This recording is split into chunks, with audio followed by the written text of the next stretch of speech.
Tussock tundra is a field type characterized by continuous grass cover with occasional trees or shrub clumps. It has been characterized as a bunch grass prairie where all the space between bunches are filled in with a thick cushion of other plants, such as lichens, mosses, and small shrubs. Tussock tundra is a flashy field acting much like the grasses of the western United States. Live and dead grasses and mosses react very quickly to changes in relative humidity. This field type will still burn even if it appears to be green. Tussock tundra is a flashy field type, and at 30% relative humidity, with a moderate wind of about 5 to 10 miles per hour, it can produce 3-foot flame lengths. A relative humidity between 30% and 20%, with a 15 mile per hour wind, can result in a 10-foot flame length.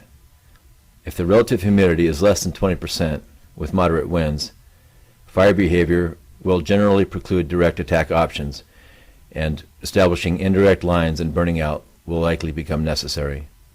The depth of tundra burning is dependent on the dryness of the organic layer underneath the surface fuels. Moisture of extinction in tussock tundra usually occurs above 55% relative humidity. Things to keep in mind when fighting fire in tussock tundra are to always watch behind for reburn potential and to keep 1 foot in the black.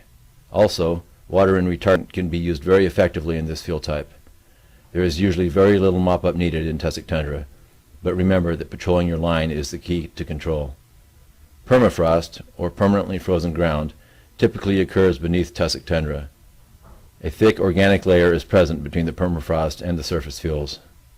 Walking is extremely difficult in this type of fuel, depending on the height of the tussocks. It is quite common to have standing water between the tussocks. Wet feet are a common occurrence. Walking in this fuel type has been described as walking on greased bowling balls on a waterbed. Boreal spruce, or black spruce, is the problem field type in Alaska and is widespread throughout the interior, most often located on broad valley bottoms and flat to gently rolling land.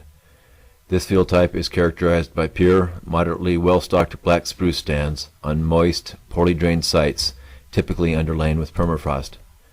Stands of black spruce may be open and scattered, while other stands are thick and make access and orientation difficult. The trees are often only 8 to 15 feet tall. Maximum heights in mature stands seldom exceed 30 feet. Low to moderate volumes of down woody material and shrubs are present. Black spruce forests have a mattress-like layer of moss, lichens, and dead material on the forest floor. A compacted organic layer commonly exceeds a depth of 20 to 30 centimeters. The drier the organic layer, the deeper the fire will burn, which will increase resistance to control. The ground fuels are either dead or contain enough flammable materials to carry fire when dry. When the fire stays on the ground, it is relatively easy to suppress. When it is burning hot and starts to involve the standing trees, it has intensities comparable to California brush fires. The surface fuels carry the fire with a crown fire following some distance behind the fire front, giving the impression of an independent crown fire. The layering of the lower branches provides a nearly continuous fuel from the forest floor to the tree crowns, and branches will ignite from surface fire and carry flames directly into the crowns. Not only do black spruce have a lot of ladder fuels, the trees are always moisture-starved with a very low moisture content in the needles. This makes them all the more ready to carry fire to the canopy. When the relative humidity drops into the 40% range, individual torching will occur. If the wind speed is greater than 10 miles per hour, anticipate a slow-moving crown fire with a surface fire ahead of the crown fire. As the relative humidity falls into the 30% range, fire intensity increases, and with wind speeds of 10 to 20 miles per hour or higher, expect a full-blown running crown fire with extensive spotting. A relative humidity of less than 30% is always a dangerous situation. Crown fires are almost always certain, and the fire will be too intense for direct attack. Any wind component with less than 30% relative humidity will cause spotting across all but the widest of field breaks. Black spruce will exhibit extreme fire behavior when temperatures exceed 80 and the relative humidity falls below 30%. Fire behavior in black spruce is frequently underestimated. A cool, rainy day or high relative humidity will suppress fire activity, but if this is followed by clear, warm, breezy weather with low relative humidity, the fire will be making runs by the afternoon. Fires in black spruce stands are often carried by surface fuels that have a tremendous surface area to volume ratio, and significant change can be observed in a 20-minute drying period. An excellent indicator of fuel moisture in this fuel type is caribou moss, which is a live green fuel but can react like dead fuel. Pick up and feel caribou moss to see how changes in relative humidity can affect fine fuels. Boreal mixed wood, commonly referred to as mixed hardwoods, consists of varying proportions of the following coniferous and deciduous species: black spruce, white spruce, quaking aspen, paper birch, and balsam poplar. Individual species can be present or absent on any specific site. In addition to the diversity in species composition, stand mixtures exhibit a wide variability in stand structure and development, but are generally confined to moderately well-drained upland sites. Mixed hardwoods are a major fuel type and are not normally a problem fuel.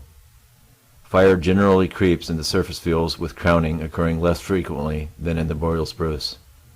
The hardwoods usually serve as a natural barrier and offer a fire break in all but extreme periods of extended drought. A crowning spruce fire will normally drop to the forest floor when it runs into a stand of hardwoods. It is critical to assess the amount of spruce in these closed stands and whether or not the hardwood stands will act as a natural barrier. White spruce stands often meet black spruce stands near lakes, streams, and rivers, and form a very different fuel type than black spruce. The white spruce stands are typically in riparian areas, and fire doesn't burn through these sites as easily. During most burning conditions, white spruce stands offer an opportunity to slow fire progress. There is often a large loading of dead and down fuels, and the fire is usually a smoldering surface fire. However, under dry conditions, and especially with steep slopes or strong winds, fires of extreme intensity do occur. In years of extended drought conditions, white spruce stands should not be considered a fuel break or a safe refuge for firefighters.